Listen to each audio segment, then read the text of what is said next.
So I've been working on a knife. It's a Scottish style of knife. It's called a Sgian Dubh, which is Gaelic for black knife. I don't think this has got anything to do with covert stuff. I think this just means that the handle was made out of bog oak, and probably the blade being carbon steel, and where it was worn, which was traditionally sort of in their sock or gaiter or something down the leg, it would have got quite sweaty, and carbon steel would have tarnished and got black also. If it was used for cutting things, it would have tarnished. So I assume the black just means that that's what happened to the knife after a wee while. It just kind of, went black. And there's three traditional sort of Scottish knives or weapons, I guess. First, being the Scottish sword, the claymore. Now, the claymore, again, there's debate about what a claymore is, because the earliest reference to a claymore is actually to a basket-hilted sword, like a broadsword, single-handed sword you use. And there's a basket where the hilt is, which protects your hand from the enemy's strikes, I guess. What we kind of think of a claymore, though, is more the two-handed, great big, massive sword. And these swords were about 1.4 meters, I think. Big two-handed swords. The biggest one on reference is actually 2.24 meters and 10 kilos. I think this is an aberration, not the norm, but it was certainly wielded by a Highland warrior. Probably to devastating effect. But the thing with swords, claymores in particular, is that it takes a lot of time and effort to make one, which equates to money, and not everyone could afford one. Not to mention the fact that if you're wielding a great big sword, you've got to be big and strong. So first you've got to be big and strong. Secondly, you've got to be fairly rich. And quite frankly, I don't think many people would actually have had claymore. I think they would have been more likely to use smaller swords, which are cheaper to buy, or just axes and pikes and things that they had sort of converted to weapons. Now, the other thing about the claymore, besides being hard to use, so you've got to be big, strong.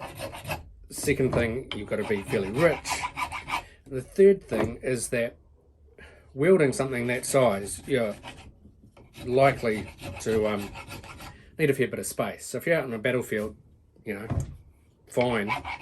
But if you're in someone's house or in an alley or a pub or something like that, it doesn't go down quite so well. So the Scots basically banned people from bringing weapons into their houses. They said, sure, come in, have a cup of or dram of whiskey or whatever, but leave that bloody great big claymore at the door, thank you very much. So that was that's one weapon. Now the second weapon or tool was a Scottish dirk. Now the Scottish dirk's really interesting. It's typically a 12-inch bladed knife with a handle, similar to this one, sort of a fishtail, I guess you might call it, or something like that. Didn't have a hilt typically. It was just a sort of flat thing, and it was dagger shaped. So basically 12 inches of steel coming together in a spear point. Only one side was sharp though. The other side was blunt. So like a typical knife, you've got a sharp side and a blunt side, but you've got great big 12 inches of it. Now, these were a lot cheaper than a sword, and almost everyone had one, without exception. Man, boy, you got a dirk and you had it, and you carried it with you everywhere. Some of them were decorated, some of them were just plain. Again, carbon steel, the rule of the day. Some people even went to the point of putting a little pouch on the side of them. They'd carry a knife and fork because they had them. They had them, everywhere. Everywhere you went, you had your dirk, and they were also what the Scots swore on. If they were swearing fealty to someone or undertaking an oath or something like that, they used the dirk. They pull it out, and on my dirk, I swear. So it was a huge part of their culture.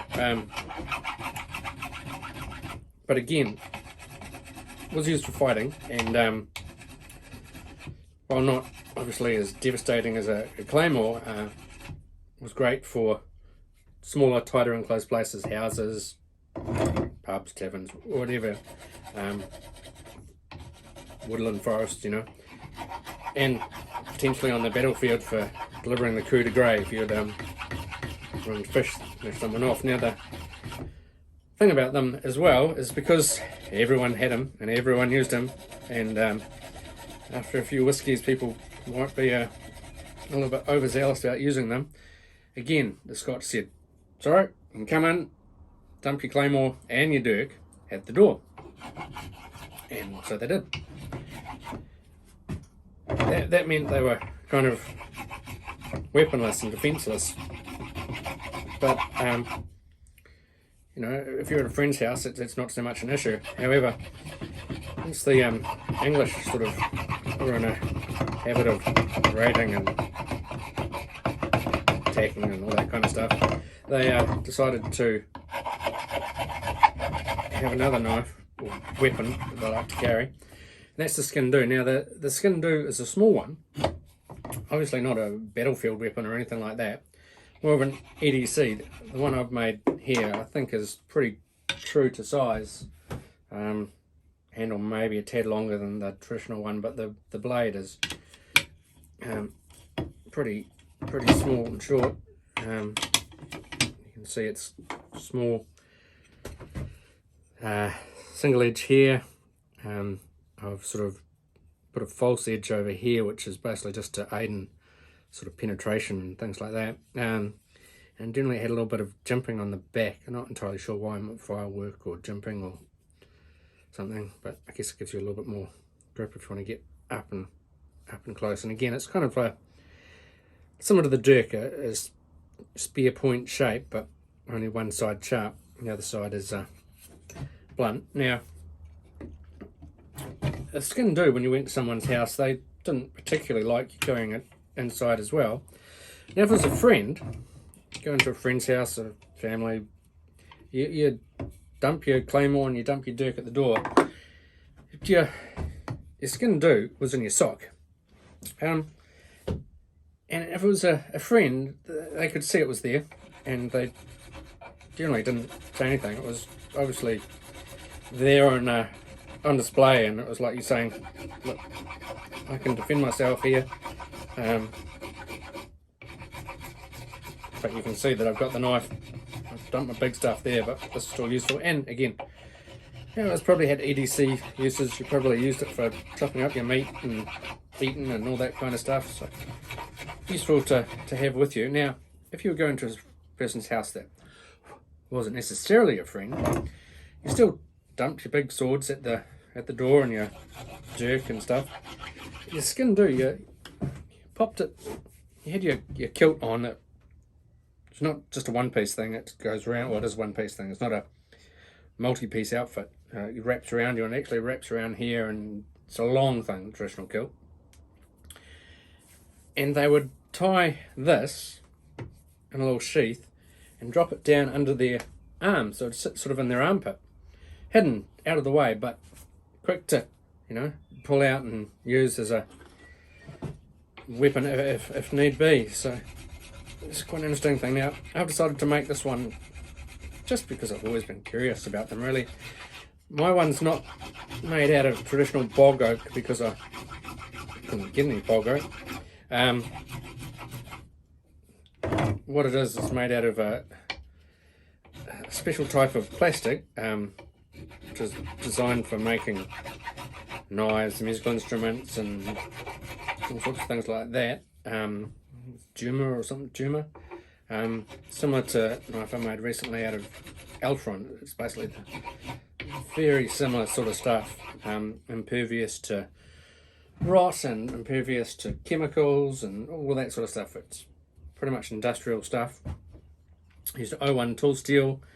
I made a hole all the way through, then I drilled a hole and pinned it, held it in place with epoxy, making a brass end cap and some G10 at the other end as well, just to sort of keep it black and traditional looking, but with modern materials. Like 01's not modern, but everything else is modern, and brass pins gives a nice little look. I'm almost tempted to put in a couple more pins in here, not to actually hold the steel, because I already heated it, tempered it, triple tempered in fact, so it'll be ridiculously hard and probably smash steel drill bits to bits, but just sort of for decoration. But I'll see how we go and see what this looks like before we make any further changes. Yeah, so Sgian Dubh, I've got to make a sheath for it, and probably make a traditional leather sheath, again designed to be able to be tucked into your sock, but I want to make something on so that you could also, if need be, hang it down under your armpit. Not that anyone's ever going to use this as that purpose, but you know, just seeing what I can do and seeing where it can take me. So yeah, Scottish knife, a Sgian Dubh, giving it a go. The other knife I'm working on at the moment, a couple of knives, is having a go at making a couple of Japanese tentos. So stay tuned and I'll talk about those at some point as well. Cheers guys, have a good day.